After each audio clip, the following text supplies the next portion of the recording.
To improve performance or tailor your gaming experience in Cyberpunk 2077, adjusting the graphics settings can be beneficial. Follow these steps to reduce the graphics settings effectively. Step 1. Launch the game. Open Cyberpunk 2077 on your gaming platform. Wait for the game to load to the main menu where you can access the settings. Step 2. Access the settings menu. From the main menu, navigate to the options section.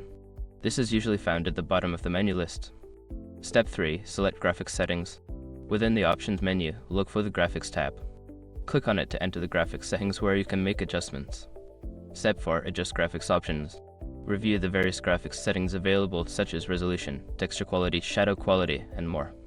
Lower these settings to reduce the overall graphical demand on your system. Step 5. Save changes and restart. After making your desired adjustments, ensure you save the changes. It may be beneficial to restart the game to see the effects of the new settings. By following these steps, you can effectively reduce the graphics settings in Cyberpunk 2077, enhancing performance and ensuring a smoother gaming experience. Enjoy your time in Night City.